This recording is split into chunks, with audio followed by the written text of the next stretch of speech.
Hello viewers, welcomes to அபிரன் design studio. நான் last வீடியோவில் வந்து ஃப்ரெஞ்ச் நாட் எப்படி போடுறது அப்படிங்கிற வீடியோ அப்லோட் பண்ணியிருந்தாங்க. இந்த வீடியோவில் வந்து பார்த்திங்கன்னா லாங் ஃப்ரெஞ்ச் நாட் எப்படி போடணும் அப்படிங்கிற வீடியோ தாங்க அப்லோட் பண்ணுறேன். நான் எப்பவும் போலவே சில்க் த்ரெட் ஒரு 8 எடுத்துகிட்டு அதை நான் நீடியில் கோர்த்துக்கிறேங்க. கோர்த்துட்டு நீடியில் வந்து கீழேருந்து மேலே எடுத்துட்டு நமக்கு எவ்வளோ ஹைட் தேவையோ அந்த ஹைட்டுக்கு நேராக நம்ம வந்து நீடியில் வந்து த்ரெட்டை ஒரே ஒரு டைம் சுற்றிக்கணுங்க. சுற்றிட்டு நமக்கு எந்த ஹைட்டில் அந்த இது தேவையோ அந்த ஹைட்டில் நம்ம இந்த மாதிரி குத்திட்டுங்க. நம்ம அப்படியே இந்த த்ரெட்டை வந்து உடனே விட்டுறக்கூடாது. கொஞ்சம் கொஞ்சமாக கையில் வச்சுட்டு பக்கம் வர வரைக்கும் அந்த கை எடுக்கக்கூடாதுங்க. பக்கமாக வரும்போது நீங்கள் விட்டீங்க அப்படின்னா தான் அந்த நாட்டில் வந்து நம்ம சிக்கு போடாமல் வரும். நான் கை எடுத்துட்டேன் அப்படின்னா த்ரெட்டெல்லாம் ஒன்று மேலே ஒன்று இதாகிக்கும். அதனால் நான் பக்கத்தில் வர வரைக்கும் நான் ஃபிங்கர் அதுக்குள்ளேயே வச்சுருக்கேங்க. அதுக்கப்புறம் பக்கமாக வரும்போது விடுறேன் பாருங்க. இந்த மூலம் விட்டீங்க அப்படின்னா உங்களுக்கு வந்து ஃப்ரெஞ்ச் நாட் வந்து பார்க்க அழகாகவும் நீட்டாகவும் இருக்குங்க.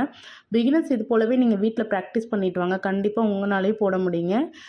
இப்போ வந்து நான் டிசைனுக்கு ஏற்ற மாதிரி எனக்கு வந்து அது ஃபஸ்ட்டு லாங் வேணும், இது வந்து கொஞ்சம் ஷார்ட்டாக வேணும் அப்படிங்கிறதுக்காக இது வந்து பக்கத்துலேயே ஒரு குட்டியை போட்டு காட்டுறேன். அவ்வளோதாங்க. எப்பவும் போலுமே கீழேருந்து விட்டுட்டு நான் மேலே எடுக்கும்போது உங்களுக்கு அது வந்துடுது. அவ்வளோதான். வீடியோஸில் காட்டுற மாதிரி நீங்கள் வந்து வீட்டில் ப்ராக்டிஸ் பண்ணிட்டு வாங்க. டெய்லி ப்ராக்டிஸ் பண்ணுங்கள். இதுக்கு வந்து ப்ராக்டிஸ் பண்ணும்போது தான் நமக்கு போடுறதுக்கு ஈஸியாக இருக்குங்க. பார்த்திங்கன்னா பக்கத்துலேயே நான் போட்டுட்டேன். இது போலவே மறுபடியும் இந்த சைடு நான் எடுத்துட்டு நீடியில் வந்து இந்த த்ரெட்டை வச்சு ஒரே ஒரு டைம் சுற்றிட்டு பக்கத்தில் நான் இப்படி போடுறேங்க. அவ்வளோதாங்க. நமக்கு இது பார்க்கும்போது அழகாக இருக்குங்க. அந்த நாட் லாங்காக வந்து அந்த நாட் போடும்போது நமக்கு அழகாக இருக்குங்க. இது போலவே நீங்கள் ப்ராக்டிஸ் பண்ணிட்டுருங்க.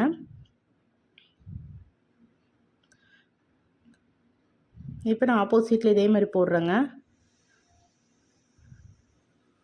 இந்த வீடியோ உங்களுக்கு பிடிச்சிருக்கு அப்படின்னா லைக் பண்ணி, கமெண்ட் பண்ணி, சப்ஸ்கிரைப் பண்ணுங்கள். இந்த வீடியோ பார்க்குறதுக்கு முன்னாடி நீங்கள் சப்ஸ்கிரைப் பண்ணிக்கோங்க. அப்போ தான் நான் போடுற வீடியோஸ் எல்லாமே உங்களுக்கு வந்து நோட்டிஃபிகேஷனாக உங்களோட யூடியூப்க்கு வரும். நீங்கள் வந்து மறக்காமல் சப்ஸ்கிரைப் பண்ணி வச்சுக்கோங்க.